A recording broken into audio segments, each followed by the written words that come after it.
Mendengar kata-kata Wang Chen yang membuka identitas Xiaoyan yang sebenarnya, membuat semua orang di sana menjadi tambah terkejut.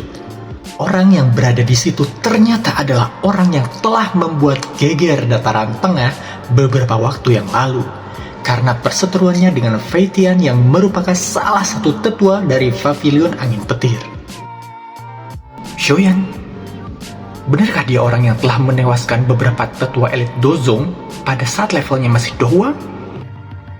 Itukah Xiaoyan yang dengan paksa telah mematahkan formasi penjara penyembahan 9 surgawi yang telah ditempatkan oleh 3 tetua agung dan berhasil melarikan diri dari tangan Fei Tian? Berani sekali dia datang ke sini, ucap orang-orang yang terkejut setelah mengetahui identitasnya. Orang ini sebenarnya Xiaoyan. Apakah dia sudah gila? Tang Yin membuka mulutnya dan wajahnya yang dingin mengungkapkan ekspresi tertegun ketika dia melihat Xiaoyan di sana. Dasar bodoh! Dia benar-benar datang? Aku tidak pernah menduga kalau orang ini akan benar-benar berani datang ke sini. Kemudian yang terakhir, Feng Qing'er pun menatap Xiaoyan dengan perasaan terkejut yang sama. Sebuah perasaan ingin membalaskan dendam atas yang dilakukan Xiaoyan terhadap pavilionnya masih dia rasakan. Lei Zunze dan Doujun lainnya yang berada di sana pun ikut tercengang saat mereka mengetahuinya. Tentunya Lei Zunze juga telah mendengar kabar konflik Xiaoyan dengan pavilionnya. Fei Tian, apakah benar dia yang namanya Xiaoyan? Benar, Ketua. Anak ini adalah Xiaoyan yang telah mempermalukan pavilion kita beberapa bulan yang lalu, ucap Fei Tian. Ekspresi Xiaoyan seketika menjadi serius. Dia tidak mengira penyamarannya dapat dikenali oleh Wang Chen. Itu mungkin karena api surgawi yang dia gunakan untuk melawannya. Melihat kondisi yang tidak menguntungkan itu, kemudian Lin Yan pun muncul menemani Xiaoyan di sampingnya. Sepertinya, kita tidak bisa keluar hidup-hidup dari sini, Xiaoyan, ucap Lin Yan. Melihat temannya yang juga bisa terancam karena masalah ini, membuat Xiaoyan pun harus lebih serius menghadapi kondisinya saat itu. Serahkan saja padaku, ucap Xiaoyan sambil melepas topeng yang dipakai di wajahnya, dan dia pun tertawa sesaat sebelum melepaskan topengnya.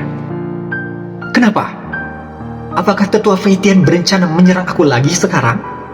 Wajah Fei Tian menjadi gelap dan dingin ketika dia melihat lagi wajah Xiaoyan di hadapannya. Tak lama kemudian, guntur bergemuruh di atas tempat itu dan sosoknya tiba-tiba menghilang. Ekspresi Xiaoyan pun berubah ketika ia melihat tubuh Fei Tian menghilang. Kemudian dia mendorong Lin Yan agar menjauh dari sekitar tempat itu. Tanpa diduga, tiba-tiba Fei Tian muncul di belakang tubuhnya Xiaoyan, dan tangan cakarnya yang ditutupi oleh petir langsung menusuk ke dada Xiaoyan. Namun tanpa diduga, ternyata itu hanyalah bayangan tubuhnya, karena Xiaoyan pun sudah menghindar sebelumnya dengan menggunakan jurus 3000 petir yang telah dipelajarinya. Melihat hal itu, Fei Tian tiba-tiba menjadi terdiam sejenak. Tak kusangka, ternyata kekuatanmu sudah jauh lebih baik dari sebelumnya.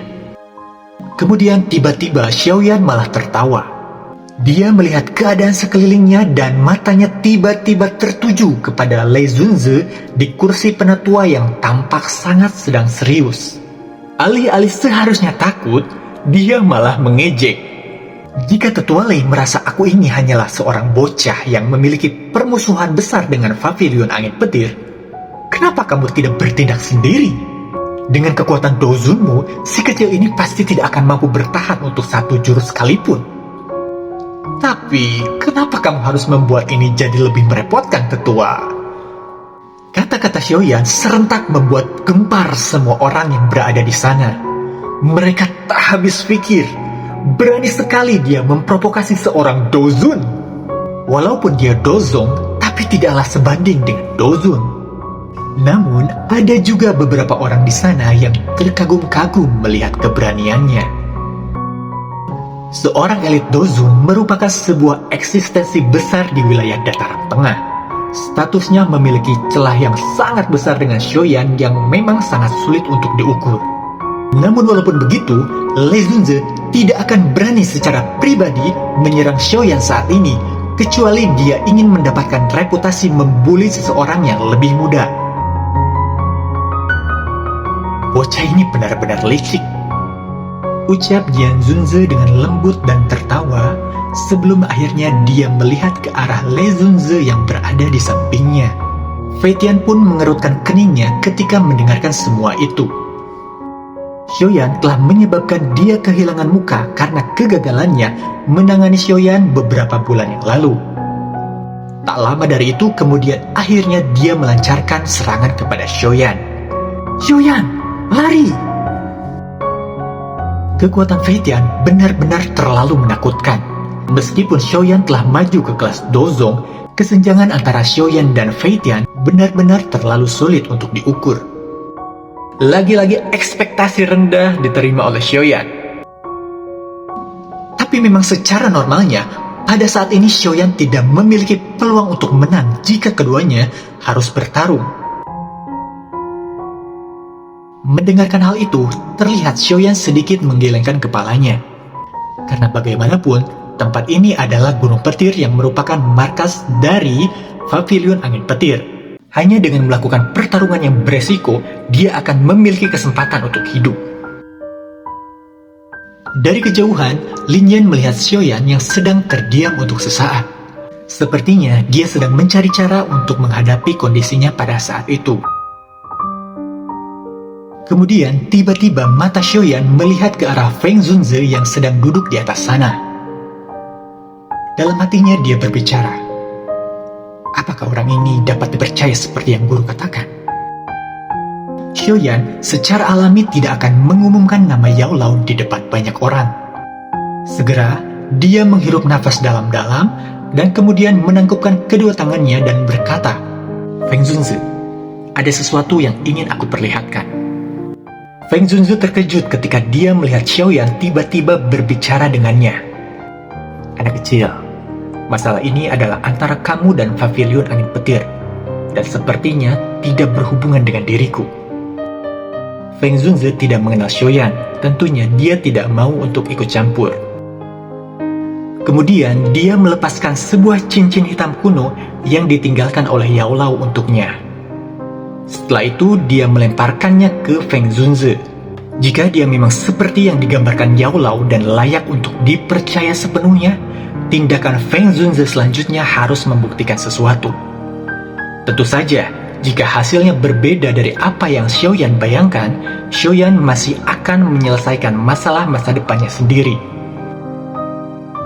Terlihat dari jauh, Feng Zunze merajut alisnya ketika dia melihat sebuah benda hitam gelap yang terbang ke arahnya. Di bawah tatapan yang tak terhitung jumlahnya, Feng Zunze pun meraih barang itu dengan tangannya. Setelah itu dia perlahan membuka tangannya dan melihat sebuah cincin gelap hitam yang luar biasa akrab berada di telapak tangannya. Tiba-tiba tubuh Feng Zunze terdiam seperti patung. Meskipun dia tidak mengucapkan sepatah kata pun, semua orang tahu Feng Zunze saat ini merasakan kegelisahan di dalam hatinya yang tidak dia bisa sembunyikan. Setelah beberapa saat, tangannya pun memegang cincin itu dengan erat.